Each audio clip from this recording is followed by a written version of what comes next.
एक होने वाली जलसे के अंदर बेअदबी की तरफ मैं आपकी तवज्जो को मबजूल कराऊं।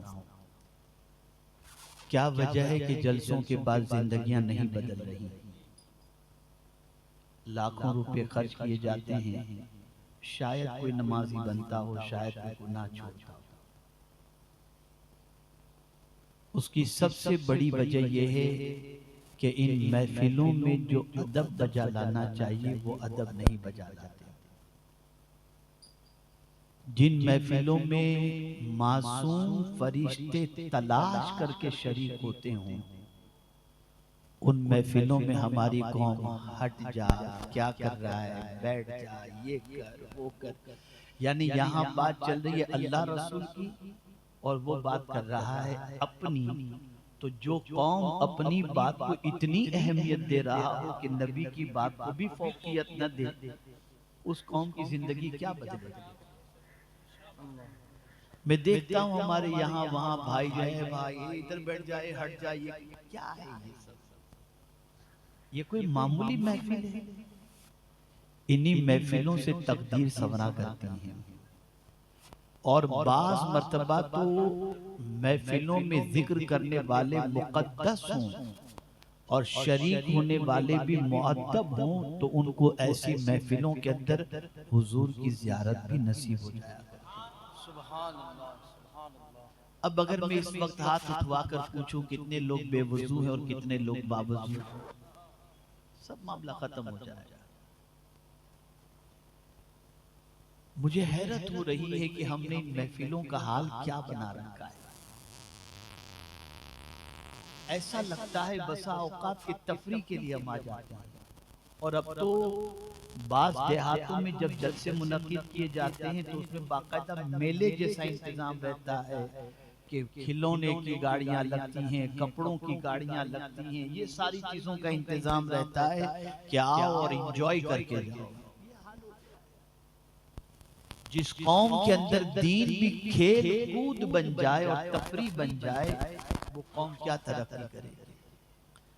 इससे पहले कि मैं कुछ मारूजात थोड़ी देर के लिए पेश करूं, आइए हम और आप सब मिलकर आकाए करीम रऊफ और रहीम अलैहि तहियत व तस्लीम की बारगाह बेकस पनाह में जिस तरीके से पढ़ाऊं उस तरीके से दुरूद व सलाम का नजराना पेश करें। अस्सलातु वस्सलामु अलैका या रसूल अल्लाह, अस्सलातु वस्सलामु अलैका या हबीब अल्लाह, अस्सलातु वस्सलामु अलैका या नबी अल्लाह, अस्सलातु वस्सलामु अलैका या नूर अल्लाह, वअला आलिका व अस्हाबिका या हबीब अल्लाह, सल्लल्लाहु तआला अलैहि वसल्लम।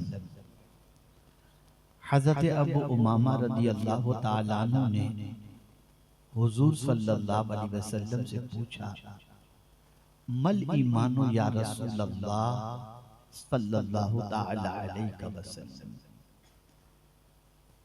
या रसूल अल्लाह सल्लल्लाहु अलैहि वसल्लम, ईमान क्या है। ये तहफ़्फ़ुज़ ईमान कॉन्फ्रेंस है, थोड़ा सा ईमान समझ लो। नारा लगाने में तो हम बहुत आगे हैं और दूसरों पर इल्जाम डालने के अंदर भी बहुत आगे हैं। हम अगर अपनी पस्ती और बर्बादी के हवाले से गौर करें तो हम खुद कहते हैं वो फलां की वजह से बड़ा तासुब चल रहा है, बड़ा ये हो रहा है, बड़ा वो हो रहा है। कभी हम अपने बारे में गौर नहीं करते कि हम क्या हैं, हमारी आदतें कैसी हैं, हमारी जिंदगी कैसी है। आमतौर पर आज के मुसलमानों के जहन के अंदर एक सवाल खटक रहा है कि गज़ा से लेकर के दुनिया के मुख्तलिफ मुल्कों के अंदर मुसलमान परेशान क्यों, जबकि कुरान कहता है वअन्तुमुल अअलौन इन कुंतुम मुमिनीन, गालिब तुम ही रहोगे अगर तुम मोमिन हो। हम कलेमा भी पढ़ते हैं, हम नमाज भी पढ़ते हैं, हम रोजे भी रखते हैं, हम तिलावत भी करते हैं, हम हुजूर सल्लल्लाहु अलैहि वसल्लम को अल्लाह का आखिरी नबी भी मानते हैं, फिर हम परेशान क्यों? तो अब मैं आपको समझा दूं कि जिस ईमान की बुनियाद पर अल्लाह के रसूल सल्लल्लाहु अलैहि वसल्लम पर नाजिल होने वाले कुरान ने कहा कि गालिब तुम ही रहोगे अगर तुम मोमिन हो। इस्तिलाह शरीयत के अंदर तो हम और आप मोमिन हो सकते हैं, लेकिन जिस मोमिन को अल्लाह गलबा अता करता है वो है कामिल मोमिन। और मुझे उस कामिल मोमिन की तफसीलात पेश नहीं करनी। एक हदीस की रोशनी में मैं पूरी जिंदगी के सिलसिले में आपको एक अजीम पैगाम देने की सआदत हासिल करूंगा। मुफ्तियान किराम भी तशरीफ फरमाएं, उलमाए ज़वील एहतराम भी तशरीफ फरमाएं। हुजूर सल्लल्लाहु अलैहि वसल्लम के फतवे से बढ़कर किसी का फतवा नहीं हो सकता। हजरत अबू उमामा रदियल्लाहु ताला अन्हु ने हुजूर से पूछा, मल ईमानो या रसूल अल्लाह सल्लल्लाहु ताला अलैहि वसल्लम, ईमान क्या है? अब जो ईमान हुजूर ने बताया, मैं आपसे गुजारिश करूंगा कि आप उस ईमान को अपनी जिंदगी में तलाश करें, उस ईमान को तलाश करें।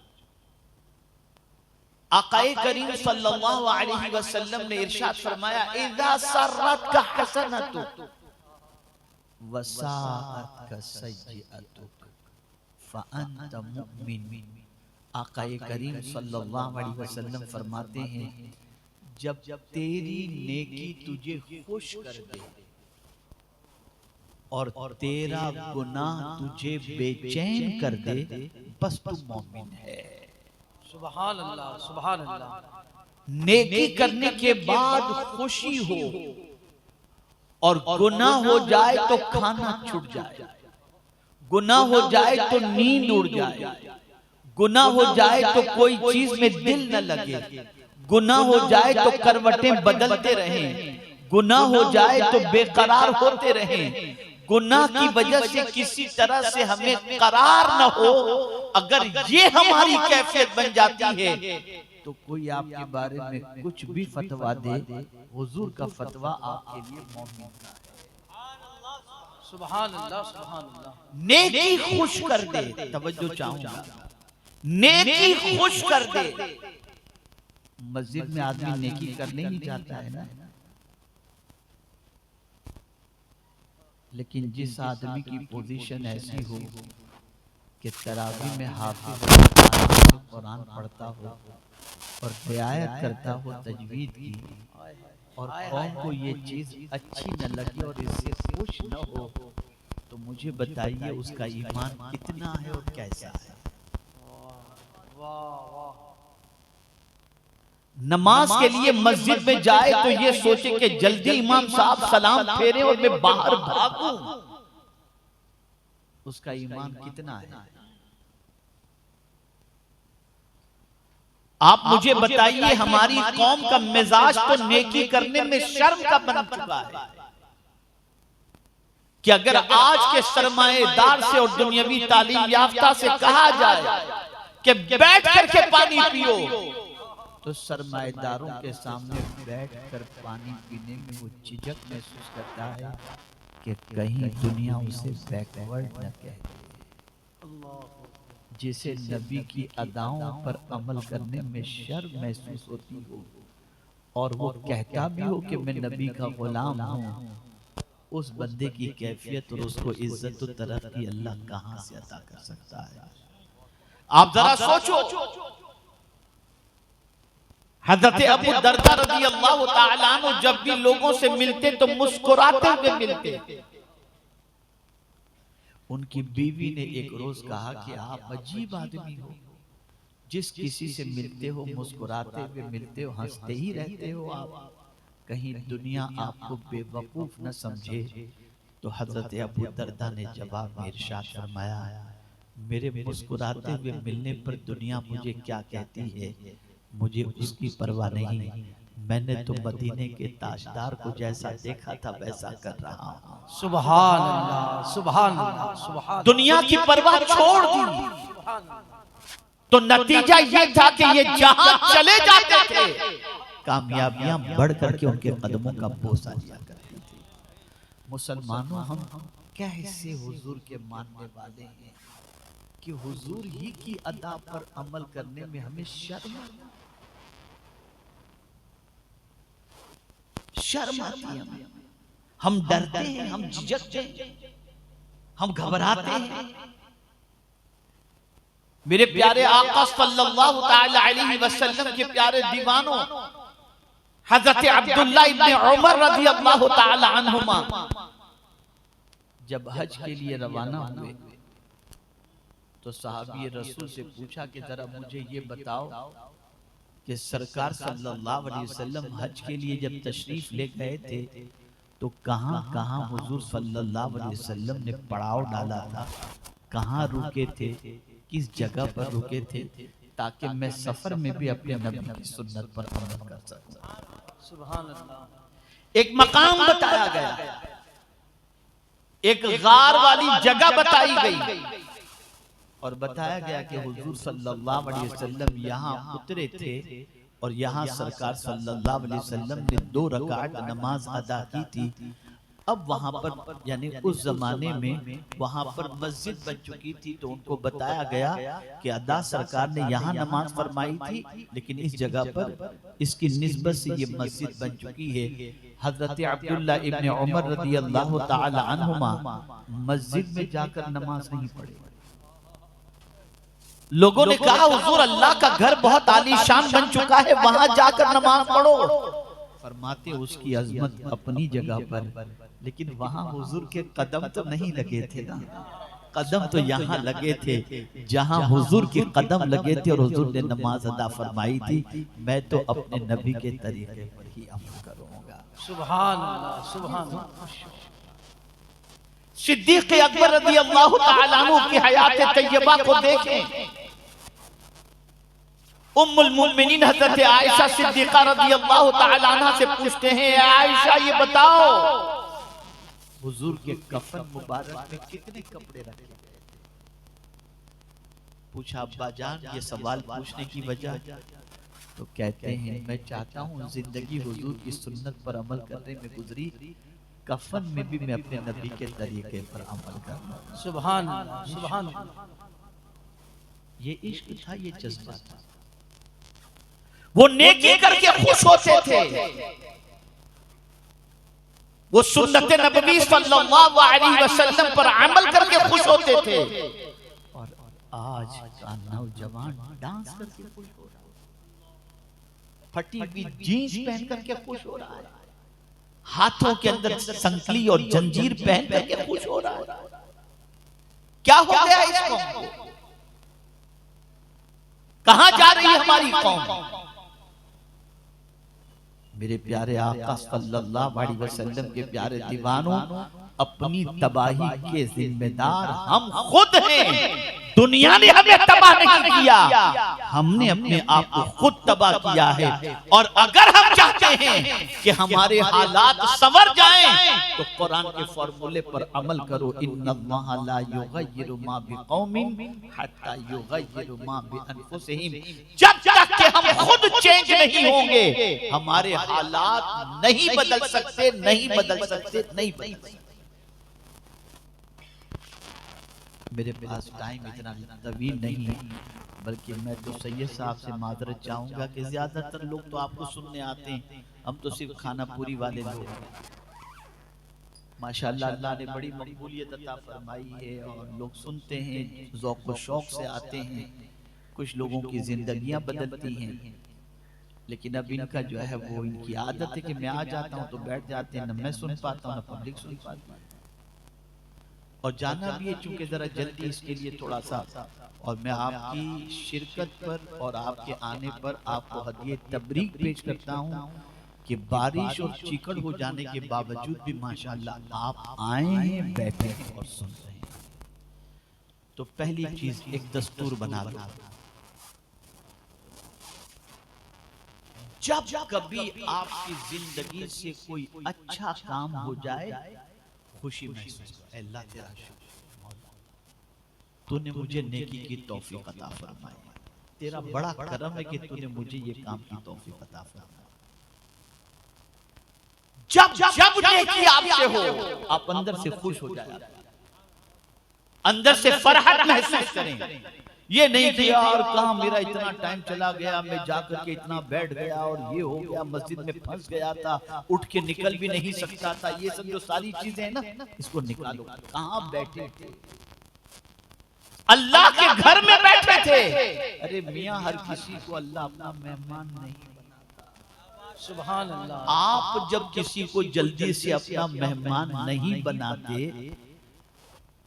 वो करीम, कितना करीम है मेरा मौला कि हमको और आपको अपना मेहमान बनाकर अपने घर में बुला लेता है दुनिया में कोई दावत देने वाला दिन में 5 मरतबा, लेकिन मेरा मौला दावत देता है। मस्जिद से मौजिन दिन में 5 आ जाओ। और फिर अल्फाज का सिलेक्शन देखिए, हय्या अलल फलाह, आओ कामयाबी की तरफ।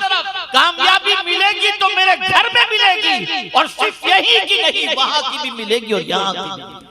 सुभान अल्लाह, सुभान अल्लाह। कितना प्यार से और किस तरीके से एहतमाम है अल्लाह की तरफ से कामयाबी की तरफ बुलाने का। गुनाह की तरफ कोई बुलाने वाला नहीं, भाग रहा है, भाग रहा है। नाकामी की तरफ बगैर बुलाए भाग रहा है। यहाँ मैं थोड़ा सा करेक्शन कर दूं, बात ज़हन से निकल जाएगी।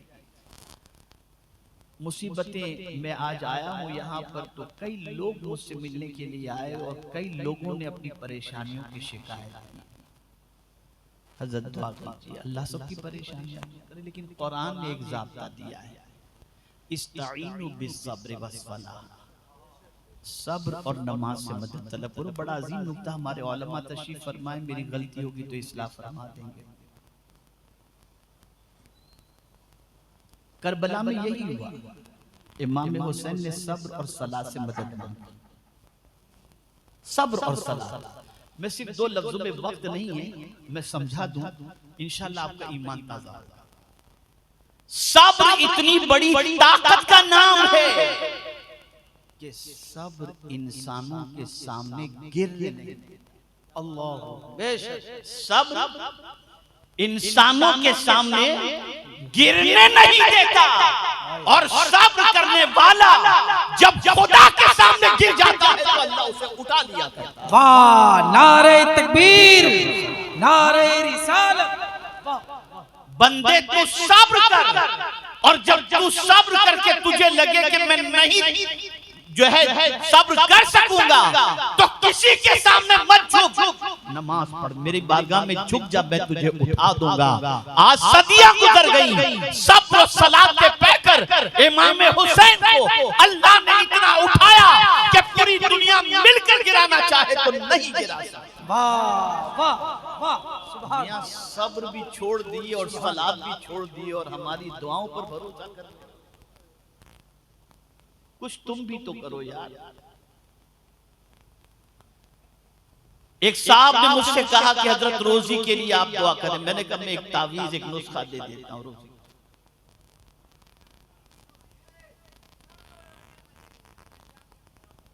एक मतलब दुरूद शरीफ पढ़ ले।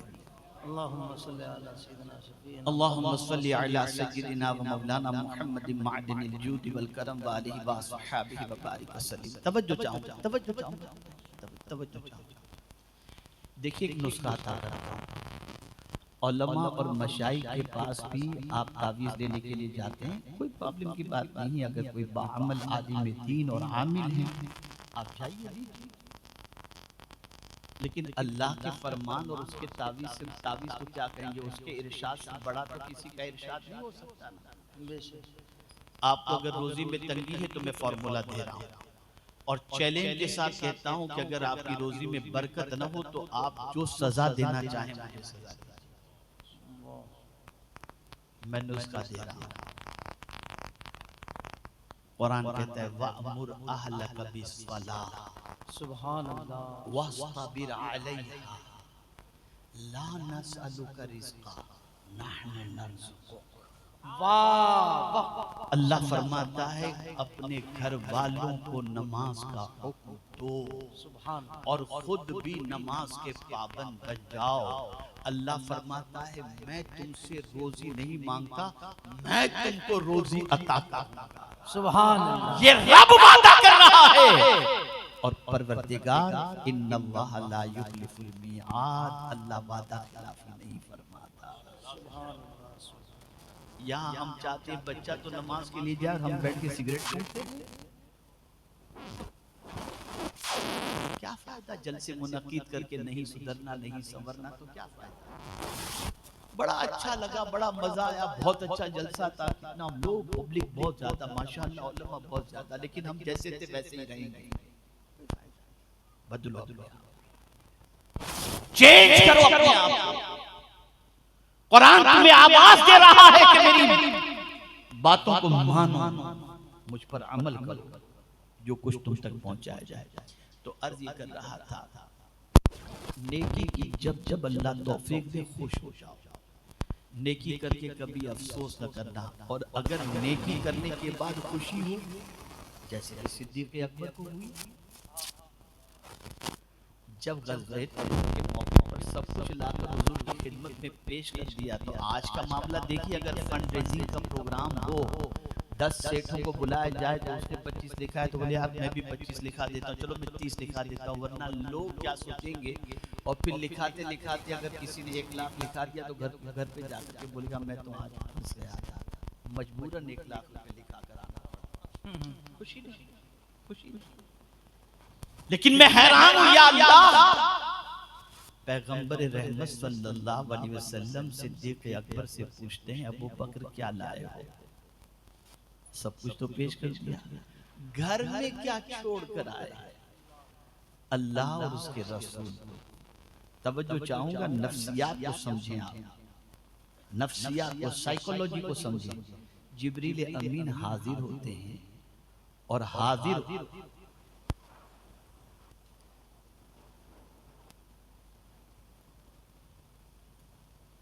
जिब्रील अमीन हाजिर होते हैं और हाजिर होने के बाद मेरे आका से कहते हैं कि अल्लाह ने आपको भी सलाम पेश किया है और अबू बकर को भी सलाम पेश किया है। सुभान अल्लाह, सुभान अल्लाह। सरकार सल्लल्लाहु अलैहि वसल्लम ने जब सिद्दीक़ अकबर से फरमाया ये जिब्रील हैं, तुम्हारा सलाम अल्लाह की तरफ से लेकर के आए हैं, तो अब जो जिब्रील अमीन ने पूछा वो देखिए। सरकार से कहते हैं हुजूर जरा अबू बकर से पूछिए तो सही, सब कुछ देकर वो खुश तो है ना, देकर राजी तो है। सिद्दीक़ अकबर मचल गए, मेरा रब और मेरा जिक्र। हाय हाय हाय हाय, क्या कहने। कभी कभी नफ्सियात होती है, नफ्सियात के एतबार से आदमी देकर भी खुश नहीं होता, लेकिन ए अबू बकर आपकी अजमतों पर कुर्बान के देखकर इतना खुश कि जिसकी कोई इंतहा नहीं, इतनी खुश। और फिर यहाँ इमाम आली मकाम की बात अगर अर्ज न करूं तो मुझे खुद इत्मीनान नहीं होगा, चूंकि माह मुहर्रम शरीफ है। इमाम हुसैन रज़ी अल्लाह ताला अन्हु नमाज पढ़ रहे थे, नफिल नमाज पढ़ रहे थे, हालत नमाज में है और बाहर किसी की आवाज आ रही है बाहर से, अल्लाह के नाम पे तो मैं मिस्कीन हूँ, अल्लाह के नाम पे तो मैं परेशान हूँ। मांगने वाला मांग रहा है, इमाम हुसैन नमाज अलविदाया बनने आया के अंदर हालत नमाज में इमाम हुसैन के कानों तक आवाज पहुंची। इमाम हुसैन ने जल्दी जल्दी नमाज मुकम्मल की, जल्दी से नमाज मुकम्मल की, खादिम को बुलाया जाओ जरा देखो बाहर। बाहर गए तो एक फकीर था, अल्लाह के नाम पे हुजूर एक साई है, अल्लाह के नाम पे मांग रहा है। फरमाते ये बताओ घर में कुछ है?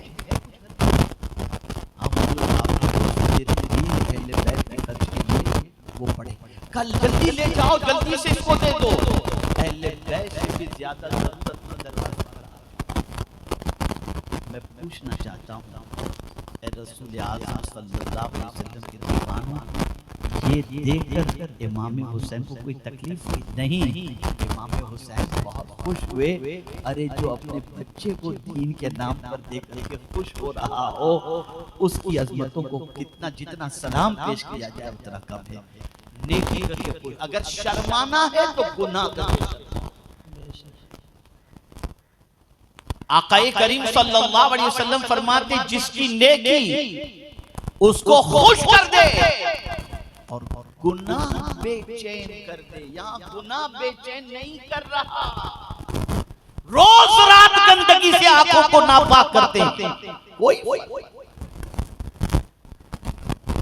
रोज रात दामन के ऊपर गुनाहों के धब्बों में इजाफा करते हैं। कोई ज़िना के धब्बे दामन पे लग जाते हैं, कोई फर्क नहीं, कोई अफसोस नहीं। फिर भी हम कहते हैं हम तो मौजूद हैं। यहाँ सिर्फ गुनाह के तसव्वुर से सहाबा लरज़ जाते थे, तसव्वुर से। एक सहाबी हुजूर की खिदमत में हाजिर आए, अर्ज करते हैं या रसूल अल्लाह सल्लल्लाहु तआला अलैहि वसल्लम मुझसे गुनाह सरज़द हो गया, क्या मैं माफी मांगूंगा तो मेरा मौला मुझे माफ कर देगा? सरकार ने फरमाया हाँ, सच्चे दिल से तौबा करो, अल्लाह माफ कर देगा। उन्होंने तौबा की। अब सवाल सुनिए, अर्ज करते हैं हुजूर मुझे गुनाह करते हुए क्या मेरे रब ने देख लिया था? सरकार ने फरमाया हाँ, बस इतना सुनना था। एक चीख मारी और उनकी रूह परवास कर गई। मुझे हैरत होती है, उठते बैठते चलते फिरते तन्हाई में गुनाह गुनाह गुनाह गुनाह, और गुनाह करने के बाद कोई बेचैनी नहीं, कोई अफसोस नहीं, कोई तकलीफ नहीं, कोई दिल में जो है वो गम नहीं, बल्कि गुनाह करके खूब सुकून के साथ और यानी मौज के अंदर जिंदगी गुजारते हैं। तो वहाँ ईमान की पोजीशन क्या होगी आप समझ सकते हैं। बस एक हदीस शरीफ अर्ज करके मैं अपनी गुफ्तगू को खत्म करता हूँ। आज एक नसीहत यहाँ से लेकर के उठो। आप और हम गुनहगार हैं या नहीं, जवाब दीजिए। आप जवाब देंगे मैं समझूंगा कि मेरी बात आप समझ। आप और हम गुनहगार हैं ना, है ना, सब गुनहगार। दिन में कितनी मर्तबा खाना खाते हैं भाई? जवाब दीजिए ना, खाते तो होंगे ना, 3 मर्तबा तो खाते हैं ना। स्नैक्स अलग हो गया, चाय पानी अलग, खाना 3 दिन। मैं आपको एक नुस्खा बताता हूँ जो हुजूर सदरुल शरिया अलैहि रहमतुल्लाह व रिज़वान इस्लामी अखलाक व आदाब के अंदर जिस हदीस मुबारक को नक़ल फरमाया है, वो हदीस में आपको समाज के हवाले कर दूँ। आप इसके आदी बन जाओ, इस हदीस पर अमल के।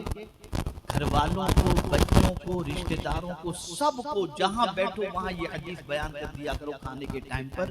इंशाअल्लाह लज़ीम इसकी बरकतें नसीब होंगी।